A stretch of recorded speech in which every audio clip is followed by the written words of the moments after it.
I stopped being friends with someone. With who? The girl I told you about. The girl you talking about yesterday? Yes. Tyra, didn't I tell you that girl didn't like you anyway? So why are you upset? Never mind, Mom. Just forget it. Parents just don't understand.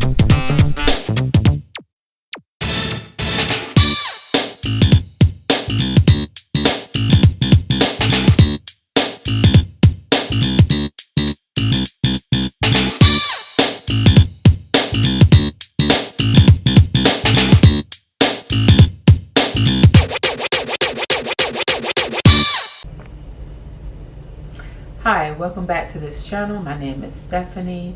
If you haven't already, I would like you to subscribe, hit the like button, and leave a comment, because the comments is how we're gonna communicate. And I would like to hear from you guys and get some input on how you feel about certain situations and how we can help each other out. So today, what we're gonna talk about today is a situation that I went through this week with my son.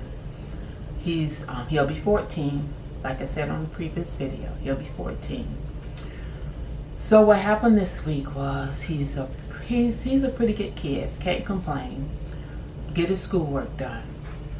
But with this shut in at home with this virus, it was a little different this week.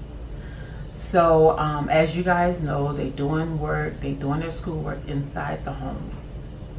So therefore, I figured, okay, this will be easy for him because he's a pretty good kid. He get his grade, he get his schoolwork, he make good grades, and I thank God for that. So I figured this would be an easy start for us. So we wake up, we get a routine going, and we go at the computer, we see what he has for homework, classwork, and he began to work on it. Okay, the first day, everything went fine.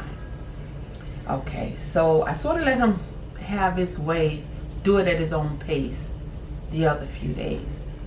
So I received a notice from the school or his teacher that one of the assignments was missing, that he didn't do it. So I asked him about it, and he told me he had to check, but he's pretty thorough about what he's doing when it comes to his schoolwork. So I waited on the response. Of course, I didn't get a response for a while. So I had to go back to him, and I had to say, I had to ask him, so what happened? Why'd you get a 0? You didn't see it? What happened? So the truth came out. It was stupid. The homework was stupid. That's why he didn't do it. It was stupid. So therefore, I had to pull out my disciplined voice, and I say, what do you mean the homework was stupid? I say, please don't pull that card, because if it's left up to you, all homework is stupid. But he'll get it done, he'll do it, and he'll make good grades. So I had to really go in on him, really tough. I had to do it, because I figured by him getting it in school, the way he would get it in school, come home and do his homework, that we would have no problem. But nope, we ran into a problem. So therefore, I had to come down a little hard. So once I came down a little hard on him, he got upset, very upset. So I let him have his space of getting upset. And when he finished, we went back to the computer. We figured everything out, tried to get everything back on track. My point is, by the end of the night, I got I'm sorry, I got I love you, and I got a thank you. And my reason for telling you guys that is, we have to stay on them. We have to stay on them. That's the only way they're going to stay on path, if we stay on them. So therefore, I had to discipline them. I told them, no, don't get on the game until Friday, Saturday, and Sunday. because that's normally the days that I allow him to get on the game. It's on the weekends only. During the week it's strictly school, so it's no games. So we had to go back to that, knowing that he's home all day. I tried to give him a little leeway, a little freedom. But since he didn't do what he had to do, I had to take all that back. But my thing is, we must discipline them. We must pay attention to them. And when we see that they're in the wrong, we have to do something. Because they don't know. They're not going to learn unless we discipline them. So once I disciplined him, he was upset. But he came around. They may not always say thank you. They may not always say I love you after that. They may not always say I'm sorry after that.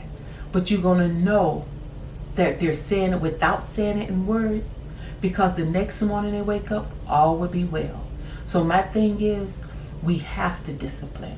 We have to keep an eye out. We have to keep our ear open. We have to pay attention in order to help them. So with that being said, I have some scriptures to back it up. The first scripture is Proverbs 10:17. He who learns from instructions and corrections is on the right path of life. But he who ignores and refuses corrections get off course. So if I wouldn't have corrected him, knowing that just off of he's a good kid all the time, he get his grades all the time, if I wouldn't have correct him, that was an open door. That door was open for him to begin to lack in his grades, for him his grades began to come down, for him to be more on the pay attention to the game more than his books. So we have to discipline when necessary, and we have to discipline with wisdom. And then the next one is Proverbs 12:1. Whoever loves instructions and discipline loves knowledge. That's the only way they're going to get knowledge. Because when we discipline, wisdom comes with that. And knowledge and understanding follow. But he who hates reproof and correction is stupid, is ignorant.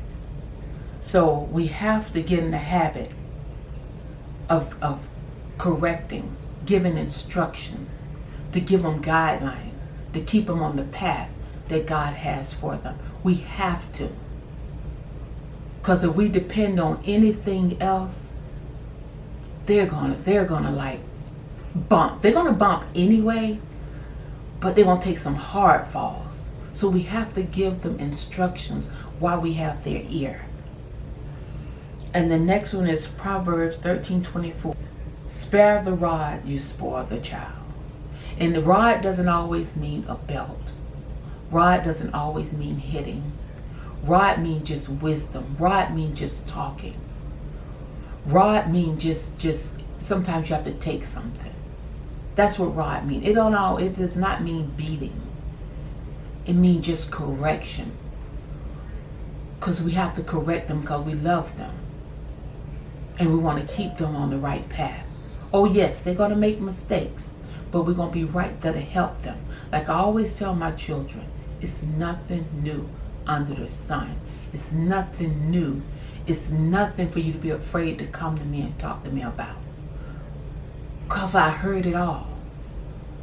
So if you run into a problem, it could be fixed. I don't care how hard it seems. It could be fixed. We could fix it together. And the last one is Proverbs 19:18. Discipline and teach your sons and daughters while there is hope. As long as there's breath in their bodies, I feel there's hope for change. So never think that, okay, they're this age. They're this age. Oh, okay, they're going into this, they're going into that. It's never too late. There's always hope. And that's what I want our children to know, that there's hope. It's hope. And I thought it was the last one, but one more. is Proverbs 22:6. Train up a child the way they should go. Even when he's old, he will not depart from it. So we training them on the right path, the way they should go. And trust me, if we continue to train them the way they should go, keep them on the right path, at the end, we're going to be so proud of them. So proud of them. And with that being said, that's all I have for us today. Don't forget to subscribe, like, leave a comment. I want you to leave a comment. So I won't be on my own with this, but we'll do it together. Reach one child at a time. That's all I can ask. So leave comments, subscribe, and like. And until next time, bye.